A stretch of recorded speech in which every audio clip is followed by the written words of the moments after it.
Hello and welcome to another video. Today we're looking at Dragonraid, a game from 1984 where you're going to build your warriors for spiritual battle.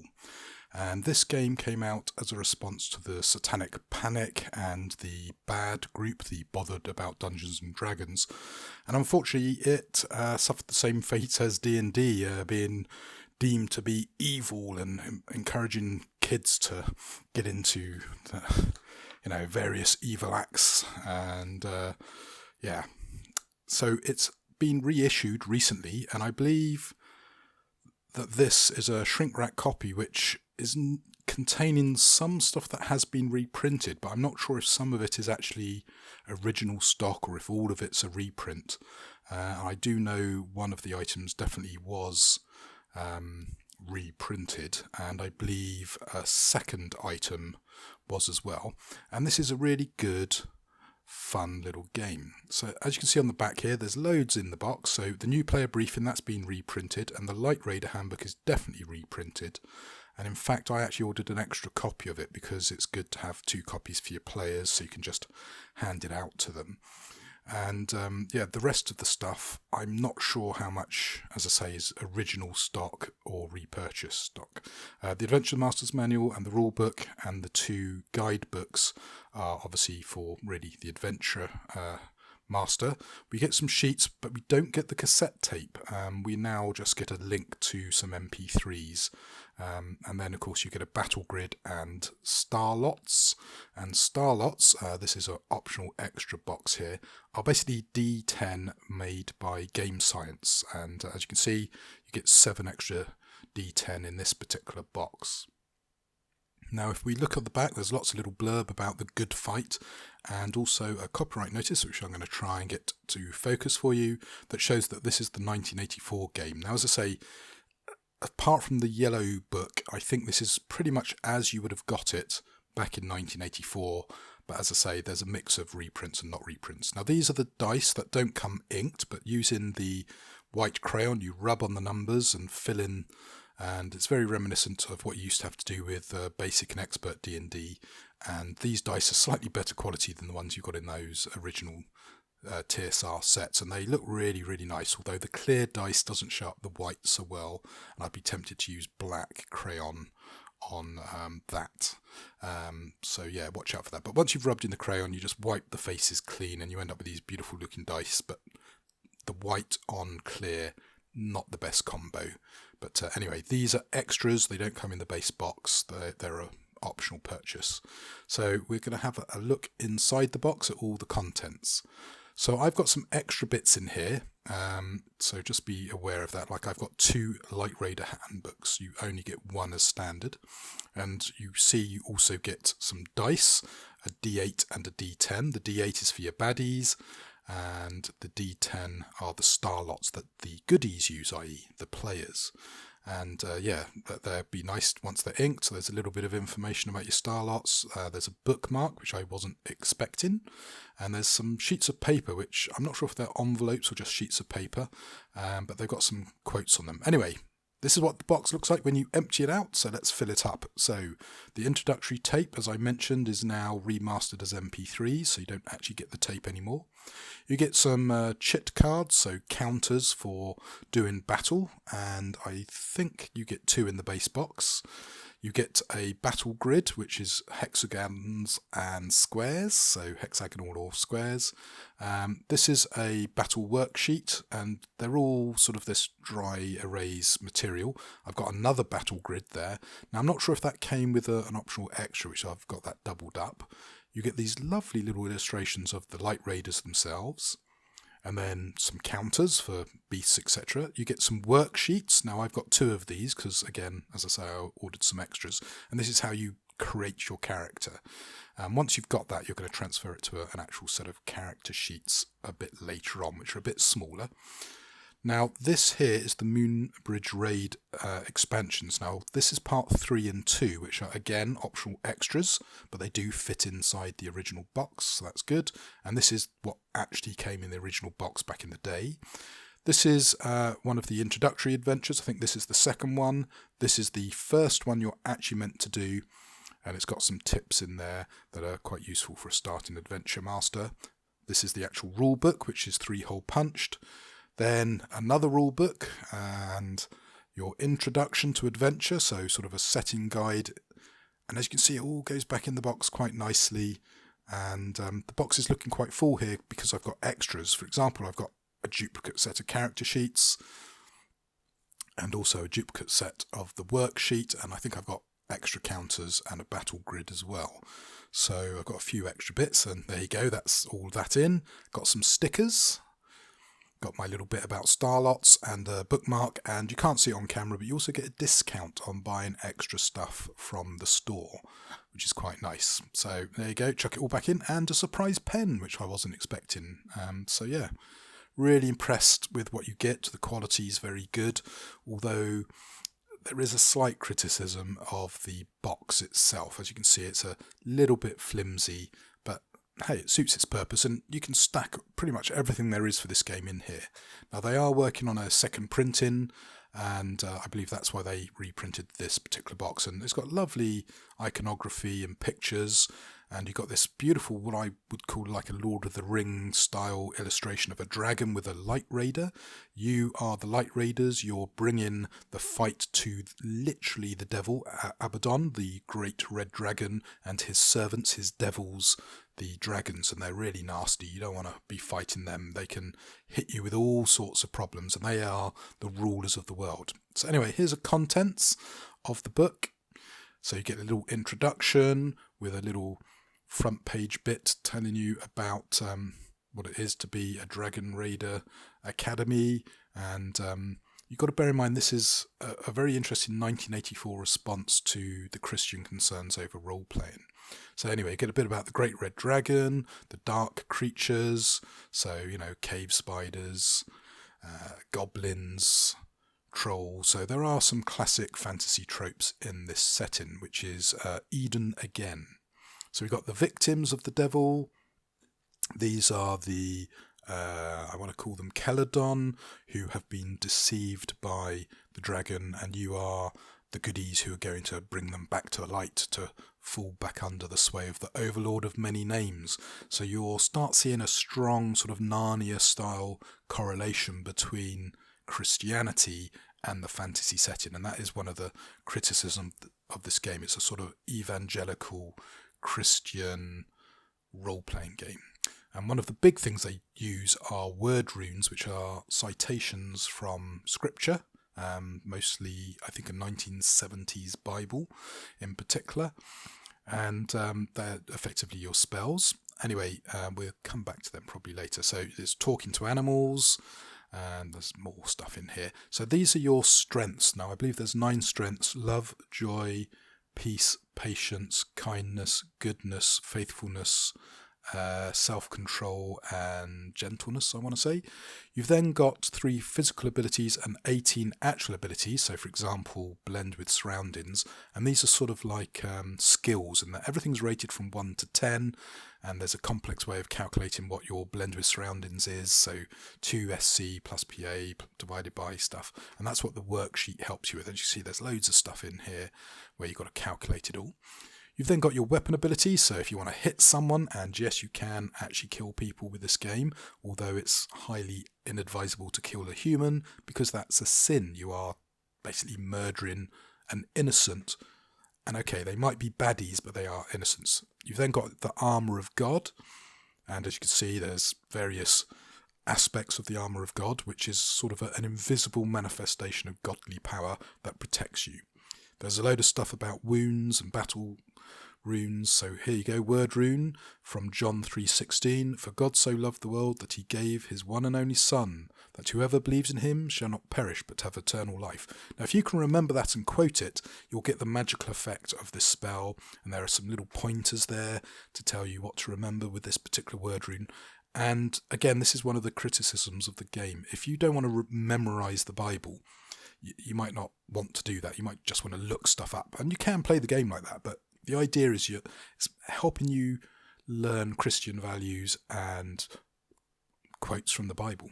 Anyway, there are character roles as well, which are sort of like character classes. There are available animals to one of the classes. You get like a companion animal. Then you've got the setting itself, and down in the bottom here, here it is, Liberated Land. That is where all the goodies live, and the rest of the world has been overtaken by dragons, and you have to go raiding into the Darklands to try and rescue people. And it's quite an interesting setting. As I say, for me, it's a mix of Lord of the Rings and Narnia. And I have seen people say how Midnight would be a good setting for this game. And yeah, it probably would be, actually. And that's definitely something I want to look at. There is money. And here you go. Here are a load of word runes, which I guess you could cut out in theory, which is one reason I got 2 books I thought you might want to cut out. And at the back here, there's stuff about encountering creatures and levelling up using what's known as maturity or maturation units, and you can gain and lose them. And this is a lovely little book, beautifully produced, and I quite like the ring-bound format. And a nice little colour map on the back, which I believe is on most of the books, actually, this particular back. And this definitely was reprinted. So I believe there was an earlier version of this book with a slightly different setting, but they've moved away from that, and they are looking at doing a second edition of this game. This is the first edition, and as far as I can tell, it's effectively just a straight up reprint of the 1984 edition, except for your introductory booklet. Now, this new player briefing is definitely a reprint, and it's got this beautiful cover art with the 2 animals, the fox, the deer, a guy waving his sword around, and then over here we've got a lovely young lady with Aslan. A lion. So, and I think that might be a dwarf behind. I'm not sure. Could just be a regular human. But yeah, I really, really like the production quality here. And yeah, as you can see, different size booklets, and it's a little bit confusing why you've got 2 introductory booklets and a rule book. It's one of the criticisms that stuff's scattered all over the place. But this is a really lovely production, colour, interior, beautiful, beautiful pictures. And you can actually get a lot of these pictures as posters as well. Now here we got definitions. So here you go. So the Aladoth are the baddies and the Celadan are the goodies. Got that the wrong way round. So the Aladoth, the dragon oppressed people who live in the regions of the Dragonlands. So these are the people you're meant to be rescuing. So you want to rescue these people, and as it says here, many believe they are free under the dragon rule. So these guys are the dupes. The Celadan are the twice-born, the people who have been embraced by basically God, been brought out of the dragon shadow, and you're meant to be going in as a light raider to rescue the Aladoth, and it's really bad for the Celadan to kill the Aladoth. So the light raider is a knight who sets out into the Dragonlands, and they are commissioned to show the mercy of God on the Aladan and bring them back into the light. So as you can see, it's a real sort of evangelical missionary, go in, convert fallen people back to good. And that's something some people don't like, but I think it's an interesting setting. Now this picture here is lovely. I think it might be from a module, but I can't quite remember. But yes, I think it's maybe the Moonbridge Raid module. But yeah, really like it. And again, another beautiful version of the dragon picture. And one of the rule books. Anyway, it talks about what the Adventure Master does, what the players do, and various tools for both the Light Raider and also the Starlots and Shadowstone. So the Starlot is the D10 and the Shadowstone is the D8. And remember, if you're a baddie, you're going to roll a D8. If you're a goodie, you're going to roll a D10. So the rules in theory favour the goodies a bit, but there you go. So there's a Light Raider test, player briefing. So that's part of the adventure, which is the first one you're meant to play. It's a little bit railroady and a bit preachy, apparently. And you can tell this is a new printing because it's talking about a Kickstarter coming in 2020 for the Starlots game. So that'd be interesting to see what that's all about. So we'll have to wait and see. Anyway, then you've got the actual rule book itself, which I guess is more of a summary of the rules. So talks to you about various stuff that comes in the box, and as you can see, there's loads and loads of stuff. So yeah, as I say, the big sadness is you don't get the tape anymore, but there you go. So you've got your various rule books, you've got your figurines, your battle grids, the Shadowstone, etc. So yeah, lots and lots of stuff straight out of the box, and the box is actually under $40. I think it's something like $35, so that's a lot of stuff for your money. Anyway, we then get on to the star lots and shadow stones and generating random numbers, and I believe it's an opposed table. Yeah, here it is, the success grid. So your ability rating versus a difficulty level gives you a percentage number that you need to roll over on 2d10. So, at 9 ability, difficulty 5, you need to roll over a 45 on 2 dice. And that's pretty much the game. So it's pretty simple rules, but you do need to watch out for battling sin enchantment. So evil characters can put sin onto your character, and you need to purge yourself of that sin. And what you've got to watch out for, if you kill an innocent, then you're going to take on sin, and that's bad, of course. So there's rules for melee, distance weapons, taking damage, attacks with the dragons, and there are some advanced rules in here which you're probably going to use because it allows you to not do major damage to characters who you're trying to keep alive. Because remember, you might be opposed by an evil bandit, but they are a human, so you don't want to kill them, and you definitely don't want to be giving them a critical hit, because some of these critical hits are really vicious. Now, a groin attack, 96%, if you roll over that, you've instantly killed them, and that's bad, so don't do that. Chest hit, similarly, 96% chance, or not 96, if you roll over 96%, you're going to instantly kill them. And then dragons, here you go. So they can attack you with the mind, fire, smoke, breath, and a physical attack. So they can attack you with multiple threats. So I'm glad that dragons in this game are pretty evil, but effectively they are demons and devils working for Satan or Abaddon.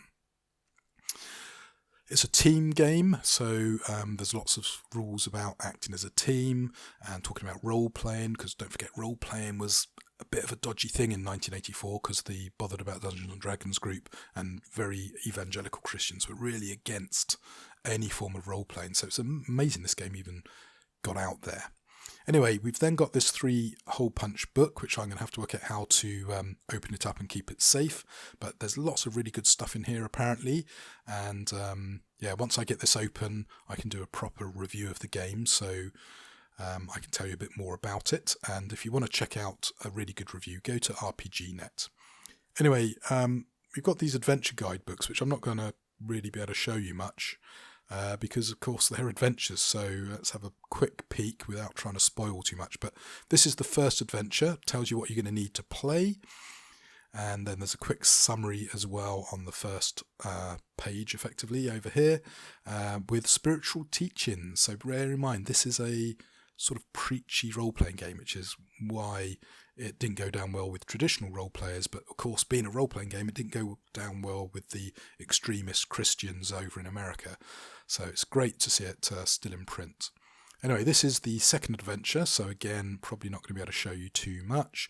And I got a horrible feeling, if I show you the first, detailed summary, we don't want you looking at that because that would spoil what's actually in the adventure. So these 2 guidebooks, they're not the best adventures, but they're meant to teach you the game and get you going. Much, much better is this, the Moonbridge Raid, which is a 3-part adventure. So this is part 1 that comes in the box as standard, but you can then buy parts 2 and 3, which actually come with PDFs as well.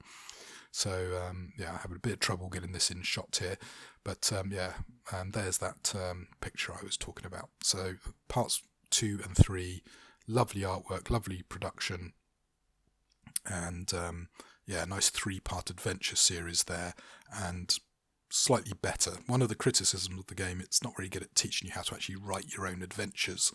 So you've got 5 adventures that you can buy that have already been written, and I need to dig into the rules and see if they've added anything about creating your own adventures, and that's something they're definitely going to need to do for the second edition of this game, because it's formatted in a slightly different way where they're sort of like lessons to be taught. Anyway, as you can see, these are the dice once they're all linked up, and they roll nice and randomly. That's the advantages of the game science design of dice. But the problem is, you'll notice they don't skip around much. I have actually rolled a quite good roll here, lots of 7s and 9s. But let's roll them again and see if we get a set of different numbers. Well, I've still got 2 7s, But yeah, the rest of the numbers do seem a bit more varied. So that's the great advantage of these. If you've got a dice tower or a cup, when you roll them, they are random. And yeah, here you go. There's a little nub here, which is how they make the dice. They put them in a mould, make them, they cut off the dice from the mould, and they've got a nice sharp edge like a casino dice. So they don't really roll on the table. So you want to use a cup or a dice tower, or give them a good shake in your hand, and then when you let them loose, they'll land and bang, you've got your number, and they're very random. And I think we'll have a go with the green dice here. So as you can see, rolling quite nicely. And when you ink these, you need to wipe the faces to take off any excess, and that can take a little bit of time. But look at this, lots of random numbers there, and yeah, the white dice shows up okay on some surfaces with the white ink, but not so much, at a distance. So that's definitely something to consider when you come to ink. And if you hold the dice just right, you might just about see the star in the middle there, which is why they're called star lots. And there is a sort of an in-game rationale for these. They do actually exist in the game as items, star lots, and the D8 Shadow Stone, I think it was called. So there's a nice link between these game mechanics and the in-game sort of fluff. So that's quite interesting. I believe they're sort of magical snow stones created from dragon breath being converted to good. So yeah, these are lovely game science dice, and I really like the feel of them and how they roll. And I'm very tempted to get some extra dice to round out the set, so I probably won't get D10s, things like D4, D6, D8, D12, etc. But these are lovely, lovely dice, and definitely worth picking up a box. I would just ink them myself. I'm not sure you need 2 players' guides. I've got 2 just because I think it helps, but one would do. And as I say, this has definitely been edited, and it'd be interesting to see how they rationalise it if they're doing a second edition, because they've got too much info spread across too many books at the moment. And once I've had a really good read of this book in particular, then I can do a nice review of the game. Anyway, I need to put these dice away, and these are the dice, don't forget, that come with the game, and they're uninked, and I don't think you get a crayon to ink them, which is a bit of a pain. But yeah, this is a really wonderful little game that's had a bit of a bad rep, I'm afraid. Anyway, I think we can put this all away, and hopefully I'll be able to come back to you at some stage with a review, but I'm pretty busy at the moment, so I wouldn't hold your breath. It might be a while before I can read the rules, have a game of it, and then give you a proper review. But as I said earlier, RPG.net, brilliant written review. I'll try and pop that in the description for you, and hopefully you too can enjoy being a Dragon Raider or a Lightbringer. And yeah, this game from 1984 is really nice, beautiful illustrations, and that's pretty much all I've got to say about this game for now. So until the next video, happy gaming.